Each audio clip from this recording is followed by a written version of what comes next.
And just like that, one of Drake's arch nemesis jumps in, right?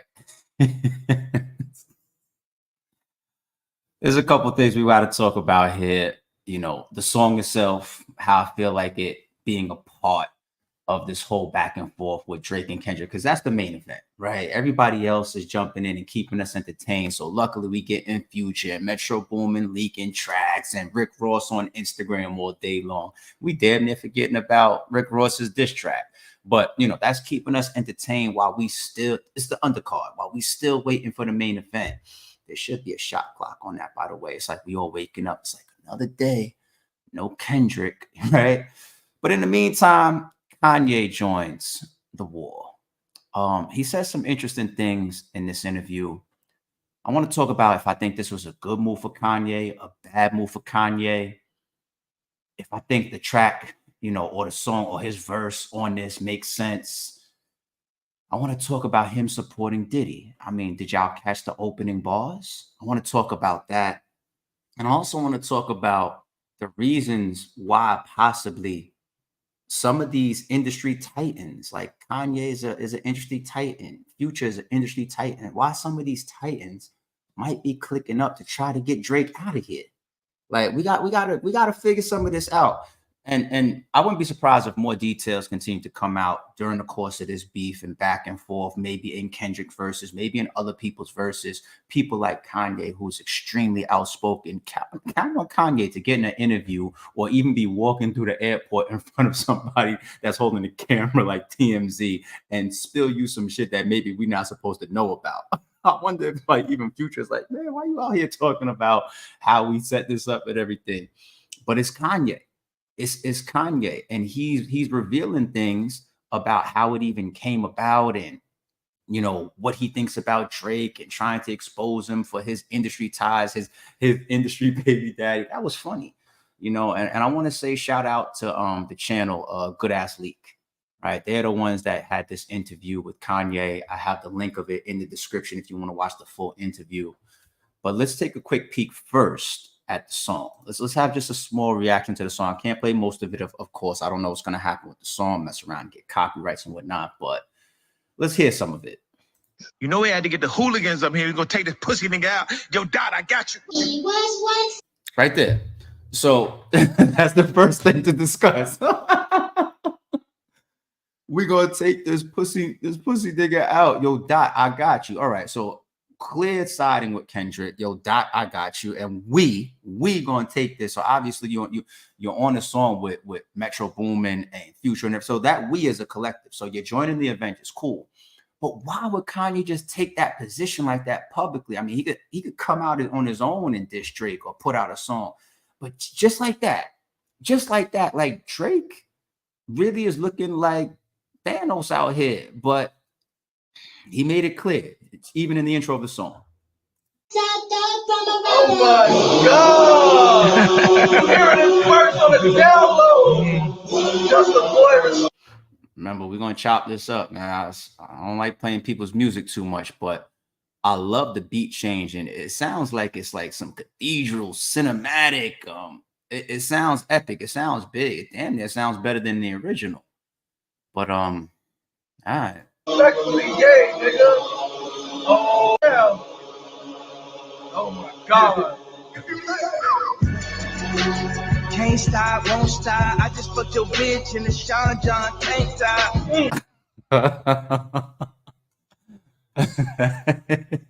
That's how we started. You see the title, it says supports Diddy. Okay, let's switch topics to that real quick because it's the opening ball.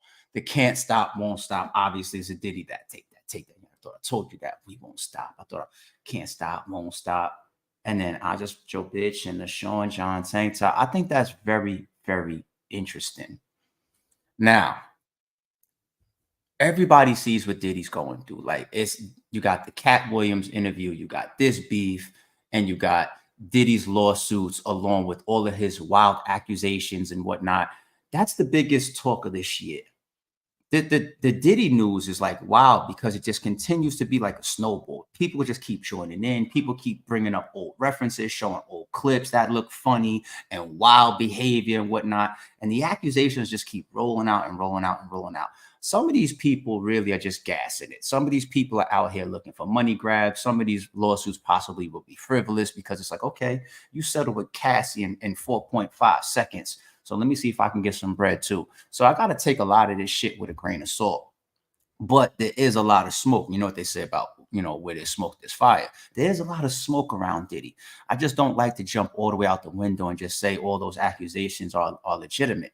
Mind you, he hasn't even been charged yet. He hasn't even been arrested yet. Yeah, he got raided. Yeah, the feds ran up in his crib.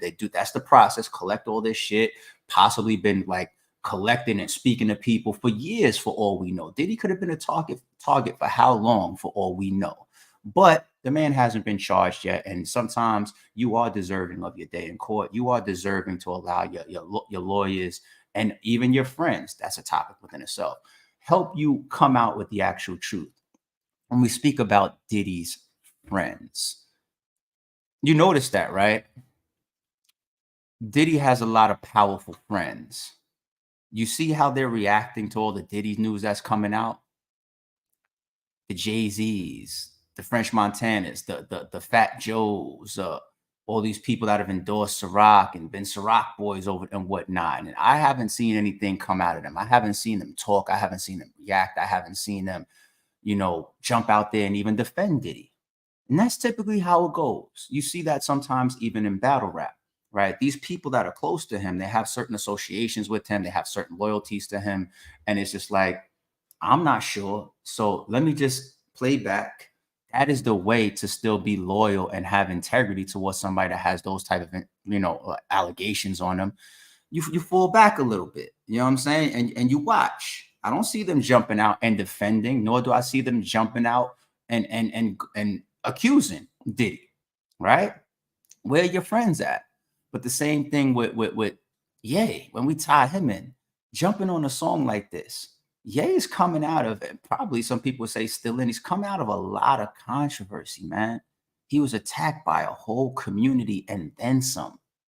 All that anti-Semitic stuff that he did and whatnot, everybody got away from him. Kanye did an interview, sit down with Ty Dolla $ign when the Vultures album was rolling out, right? And one thing was very interesting that he said in that interview. He said, shout out to people like Ty Dolla $ign for standing next to me and partnering with me and working with me at a time like this when nobody else wanted to. Kanye West, billionaire, ex-billionaire, whatever, industry titan, one of the biggest names in the industry, Ty Dolla $ign, right? Shout out to Ty Dolla $ign. Ty Dolla $ign, very, very talented R&B artist. Like, I love his music. I got a bunch of his mixtapes and Airplanes and all that, right? The Airplanes mixtape, like, I love Ty Dolla $ign's, music. But as far as like weight and industry, for Kanye West to say that, yo, shout out to Ty Dolla $ign for standing next to me, right? That even makes me feel like this is tactical for Kanye West as well. Because you and Drake have had your thing since Drake's video of best, what is it? Best of whatever. His early video that Kanye supposedly produced or directed for him, whatever. They've been having something forever. Maybe because of the comparisons, maybe because the threats, maybe all over Kim Kardashian, maybe all of the above, but they've been having issues forever. Kanye now coming out and siding publicly with Future and Kendrick and Kendrick Lamar, and look at the opening lines. K-Dot, I got you. I don't know if Kendrick Lamar is standing next to Diddy, but Diddy himself is referencing in interviews that people didn't want to stand next to him.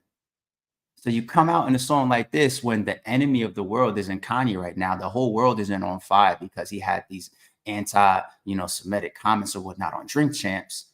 His shit has calmed down a little bit. Even though Toxic even gets his album, he still needs people like Ty Dolla $ign by his own admission to work with him. His shit died down. The enemy now in the industry appears to be Drake. So let me side him with good move by Kanye. And then you got your own personal side of it. Good move by Kanye, right? And the siding of the Diddy thing is the opening bars. Once again, the can't stop, once won't stop. And I just your bitch in the Sean John tank top. That's like one of the first biggest names in the industry that I've seen to quote unquote side with Diddy. That's a shout out to me. That's how I interpret that bar. That's a shout out. And I'm curious how people feel about that when some of the other industry mega stars are trying to Homer Simpson into the bushes right now when it comes to Diddy's name. Like, whoa, let's be careful. We got our own companies and businesses to protect. Let's be careful. Kanye, who's toxic himself, needs friends himself, jumps out and supports Diddy on the track. How do y'all feel about that? Nobody's thinking about that. Nobody cares about that.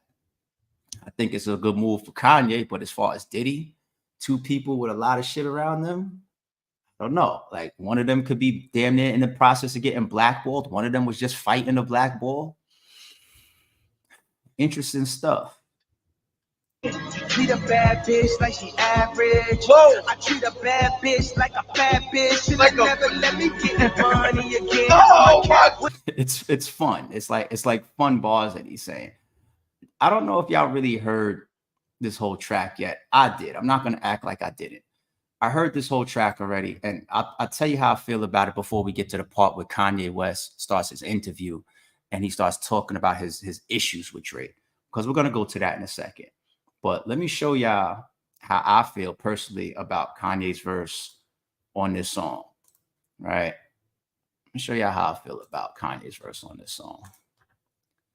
Like, my son said it perfectly to me. That Kanye verse is not good. I'm just being honest. Like, Kanye's a legend. He got dope shit. He got bars. He done shit. That's not a good verse. This is a lyrical battle. Niggas is coming with lyrics. They spin bars. It's cool and all that shit, but it's not for this. That verse is not for what's going on right now. It's not gas and shit. We outside acting like it's a war, ain't we? Act like some shit is hot that ain't even hot. We gotta stop doing that. Kanye is a legend. He done all this shit. He got music. He got Grammys. This is not a good verse. These niggas is spitting bars. Entendres, they spitting bars. Kanye can't come in here and do this smooth, swag shit that niggas do. He can't do what Future do in a battle like this. This ain't that. So let's stop gassing it. Let's stop acting like Kanye said some hot shit. That verse is not for this. That shit is cool for a song y'all want to hear in the club and all that. That's not for this at all. That ain't for this. I agree. I absolutely agree. If that song comes out and it has no, embedded shots at Drake or there's nothing going on with this Kendrick Lamar and Drake back and forth and all that, and that song comes out, yeah, we all in the club like, okay, can't stop, won't stop. I didn't mention the song because it goes, because it flows. It's cool. It's a vibe, right? It's cool. But in the middle of this, what he's rapping about, it doesn't feel that way. It just doesn't feel that way. And Kendrick being silent, I feel like hurts anything else that comes out, because we have a certain standard that we're applying at this point. Everybody's rocking with Drake. Drake is out here changing narratives in his favor. We like what Drake has been doing for the most part. I see people on siding with Drake's narratives. He's pulling bullets out of Kendrick's chamber in the process. He's being tactical. He's being creative. He's damn near turning into a bully. And in my mind, you're not supposed to be able to bully another titan like Kendrick Lamar, lyrically or industry-wise. You know what I'm saying? So in the midst of all that, that's where we're setting the standard. And then this comes in, and it's a cool, fun track. Kanye, I feel like he's benefiting in this right here. And we can further prove that out, that he's benefiting right now, not necessarily tearing down Drake lyrically on some bar for bar, which is what we're all looking for right now. He's benefiting himself. And if we come to some of the interview, hold on, let me bring this up for y'all. If we come to some of the interview, this is a little bugged out here. All right. Once again, shout out to what's the name of it? Good Ass Leak, this channel with this interview. My first time seeing this channel. I'm definitely going to tune in, getting a Kanye exclusive and getting a Kanye interview like this, where he's spilling his guts as always. You know what I'm saying? It's kind of dope though for, a platform like this. So first on the download. Damn, yeah. Yeah, Hold on. How did this even come about? Who called who? I need the story behind this. This shit is Really? crazy. uh, yeah. Pluto called Wow. me. I went to the studio, laid that, and then we went through the creative process, adding the chords, and called the hooligans, called them out in London to get on a joint. And, everybody was very, very excited about the elimination of Drake.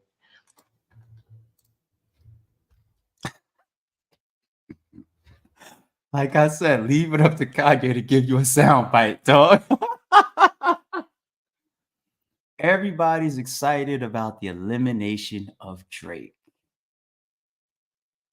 I mean, there's another part in here that I would play and I could play where he's saying he's kind of calling out Drake and trying to give credit to somebody named Lucian. Now, when I first heard it, I thought he was trying to say Lucifer, like time to like on some Illuminati shit. But he's saying the label and Lucian, this name Lucian, is the reason why Drake is Drake.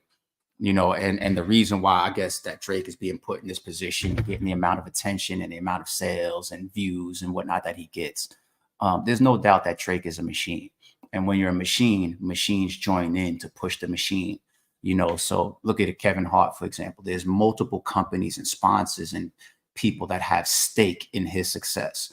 So you can kind of analyze some of this stuff and start to be like, oh, wait, there's these secretive entities that are part of your success.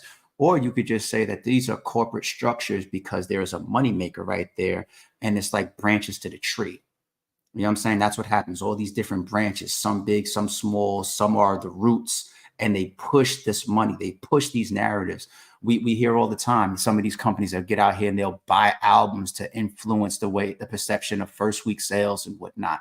It's marketing, it's branding, it's these machines, it's pushing for success, it's pushing for mind manipulation. You could jump on one side and say, oh, no, that's Illuminati type of stuff. Or you can just say that mind manipulation, population manipulation, social media and all that. It's part of how people market and use these engines to push these machines, create these machines, propel these artists to the top. Regardless, you pick how you want to view that. So that part of the interview, I feel like I don't even need to go to, but he makes those claims. Similar people can make those claims on Kanye. Kanye has had some huge success, right? To become a billionaire. I don't believe that you can just glide through being perfect and having no dirt on your name. I don't think you can get into those rooms and sit next to those people and sign some of those deals by being a perfect person. So Kanye could be looked at for his success the same way Drake could be analyzed for some of his success as well. But back to Kanye and Drake. And I want to even further now expand this to this whole thing about the Avengers. It is starting to look bad. And I think that it also does make, to a degree, K-Dot look a little bad too, because he hasn't stepped out. Everybody's fighting for him at this point. That's the fight that we want. And for all we know, Kendrick is or isn't even with remixes like this, because Kendrick's joint on this original track is what set it all off. So here comes Kanye remixing it, and he's opening up the song talking about, yo, K-Dot, I got you. Yo, let's get this pussy nigga out of here. Does Kendrick want that? Because now it looks like we're a team. I'm the person that's saying, mother, the big three, nigga, it's just big me, right? So I'm trying to say that I could do this on my own, but I got this team formulating under me, right? So we don't even know if Kendrick looks at this the right way or if it affects Kendrick. It's all weird as hell. You know what I'm saying? But here's the question. The question is why? Why do the Avengers feel the need to? We have the storyline with Thanos, right? We have the storyline. You just have a group of people, the Avengers, that's into protecting humanity and the universe. I guess that's the simplest way that you can put it, right? Thanos, he has this whole concept of, the resources in the world and the world's survival or the universe's survival, it's overpopulated. You know what I'm saying? So if I collect these infinity stones and I snap my fingers based on whatever I'm wishing at the time, I can get rid of half the population, and the survival of humanity and people or life beings or whatever in the universe will continue to survive, because half of us is really what we need here. Versus, and it's totally not even, it's not even biased. It's like, when I snap my fingers, you could go, you could not go, you might stay, you might not stay. It is what it is, right? That's the premise of it, okay? But Drake, does he fit that type of bill? Do you need all these industry titans to get Drake out of here? What is the problem with Drake? Let's go on one side of, let's just say, blocking people's blessings, blocking people's success, being in the way when you're number one, being in the way when you're at the top, right? Can we say that about Drake? Drake is the number one artist right now, right? He's the biggest tours, and he's got the number one spot. He fights for it at times, maybe with Kendrick or other rappers, whatever, depending on what year you're in. But right now, where most of us will say Drake has the number one spot. What is the issue when it comes to blocking? Does he block? Is he in people's way? Is he in Kanye's way? Is he in Future's way? Is he in Rick Ross's way? Even though Rick Ross said it was about the cease and desist. I also believe it's about the woman as well, too. Ain't no Rick Ross who's supposed to be a boss going to come out and be like, yeah, he also DM my girl. No, nobody's going to admit to some of this real shit. They're just going to say the type of shit that Rick Ross would say. And there could be or could not be truth to it. I didn't hear French speak out yet. But anyway, is he blocking these people? Metro Boomin and all that. I think it's very, very hard to say that he's blocking these people when he's been a part of some of their largest success. I've seen the breakdowns where they're like 5 or whatever of, 3 out of 5 of Rick Ross's top charting hits featured Drake. Rick Ross sought out Drake on some of his biggest singles and his albums, his lead singles, right? No different than Future. Like, it's a fact. Like, Drake was on his first number one charting song, Futures, right? Or it's the first time he ever hit number one with Drake. Drake, everybody says he's the golden boy. He goes out there and he gives people hits, goes out there and gives people looks. He even just random cosigns. Like, I don't even really like what Sexy Red, for example, represents. I turn on the video and here goes him, in the video with her. He's just giving her a look. Just giving her a look, and he's done that a lot with a lot of people. So small artists, who was a guy from that, a lot of people went after for the whoopty shit, CJ, whatever. I seen him give him a little cosign. He's Lil Durk gave him a classic or whatever. I'm not trying to say these artists don't hold no weight on their own, but Drake is Drake, and Drake has helped a lot of people chart. Drake has helped a lot of people make sales. I don't look at Lil Durk. He's one of the biggest rappers in the game. What did he rap on his joint with Kanye? You know what I'm saying? Like, listen to the bars themselves. These people know of the help that he's given them. It's not like the Jordan effect, right? You got a lot of legendary Hall of Famer basketball players. They couldn't get to a chip in their careers because of Michael Jordan. He was just their block. Couldn't. The Charles Barkleys of the world, the Reggie Millers of the world, the Patrick Ewings of the world. People like Olajuwon snuck one in when Jordan stepped off to the side and played baseball for a hot. He stepped off for a second. People like Olajuwon, who was an all-time great, stepped in and said, "Let me grab this chip right here. Here's our opportunity." Thanos is gone. He's gone. He stepped away for a second, right? So, but it's not the same concept in music. Right, Rick Ross, the biggest boss, is out here with showing off airplanes and buying mansions and properties and cars and jewelry and being successful and arguing with Drake about how much money he makes and all that, and still charting and putting out hit records and whatnot. DJ Khaled gets hits from Drake, big hits from Future, number ones with Drake. Like, these people aren't blocked. Kanye West, nah, they don't work together. Actually, They mended it up. Jay Prince put the call on whatever. They mended it up temporarily and did a couple shows together, right? So Even Kanye West has benefited off it. They've all benefited off of Drake. And Drake has benefited off of them as well, to be fair, but they've all benefited off of Drake.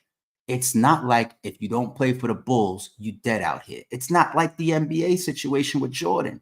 So I don't understand that part. So the whole needing to blackball or get Drake out of there, why is Kanye West in interviews saying we're all excited to get Drake out of here? I don't understand that part. Now, the other possibility that we see from the outside looking in, it's wild, but it would literally be over women. Kanye West and the Kim Kardashian thing was big for Kanye West. This isn't the first. He spoke about Kim and Drake publicly multiple times already. Whether they did or they didn't, whether Drake was sending subs, acting like he touched and he didn't, whatever. This is my wife, and I'm going through divorce and all this. And my family's already affected. I got kids involved in all this. I get it. You have reasons why you could feel very, very personal towards Drake, right? Still, root of it would be a woman. Okay. Future, the whole thing in, I'm out in Tokyo because I'm big in Japan. Then they show the clips of who she is, this Japan girl, right? Is it one of his baby moms or something like that? What, I don't know. Future got so many baby moms or whatever. Like, it seems like in the industry, it's easy to cross one of them. So Future has his stuff too. Metro Boomin, don't know, whatever. But it just seems like so many people Common, right? Over Serena Williams. So many people could have an issue with Drake over women. Now, you got to go to the common, let's be fair. You got to go to the common denominator there. Drake. Why is it you? I mean, you slept with Lil Wayne's girl while Lil Wayne's girl was in jail. Like, Lil Wayne spoke about that in an interview publicly. He's like, Drake, my girl out, but I guess they kept it playing and they didn't, they both was just like F her. But Drake, you did that as per Lil Wayne's own admission. So it's like, what are you out here doing, dude? Are you just being so grimy towards people that you make money with, people that you make hit songs with or whatever, and you're going after their women to have that in your back pocket? Like, if me and you ever fall out, just know I touched your girl. Or some of these women, these guys, baby moms or whatever. This is like violation. This is like violation. Like, my baby moms and you and me and you have done music together. I'm not saying that you invited me to Thanksgiving and Christmas. Right? I'm not saying that we're best friends, but we make money together. We make music together. We possibly in studio together. We talk or whatever. There's codes that come into play when you have those levels of friendship or association. There's no reason for you to do me slimy. There's no reason for you to step on my toes. We out here making money together and rocking for years. And there's just too much smoke around that. It's like, Drake, you got to be out here just doing wrong. It's on some slime ball stuff. And I hate for it to be over women, but relationships are powerful. Once again, the example of, are some of these women my BM? Like, what? Like, and you're Drake, so a lot of women, damn, I'm not gonna say most. I'm gonna say a lot of women's gonna give you an ear. Even if they're involved, they're gonna read that DM. It's not like you're gonna go into your DMs and be like, I know because I got a popping page as a beautiful woman, all these DMs is thirsty ass niggas trying to, if I read this nigga, if Drake comes with a DM, you're gonna read it, right? And if he invites you out to dinner on some more like, hey, I just want to hang out and talk or whatever, and you're like, well, damn, it's Drake. How do you turn down a dinner with Drake? All right, let me go. Right? It's there's codes that's being crossed by this man. It's gonna come out in this shit, and the sad thing about it coming out is it becomes corny shit. It becomes like stupid shit. Like, while we supposed to be focusing on the bars and who's the better rapper, it starts to evolve into some messy ass industry shit. He sent a cease and desist. He tried to sleep with my baby moms. He tried to, stab me in the back by DMing my ex-girlfriend that I still, talk. What up? It becomes corny, stupid, slimy shit. And I don't want none of that in Kendrick response if we get one. I don't care about, Drake's hit list. I care about, him impacting his relationships that can affect the music that we end up getting based on how he's moving as a man and breaking codes, or possibly doing grimy shit like, all right, let me sleep with once again this person on purpose just to keep in my back pocket in case me and this person ever fall out. That would be grimy. That would be like, as a man, you are a weird person. You know what I'm saying? But just speculation. It's gonna come out more and more though. So y'all jump in the comments, man. Y'all let me know how y'all feel about Kanye West joining the Avengers. He's got his own dirt and his own BS to him as well. But is this battle starting to get ruined by BS? I don't know, man.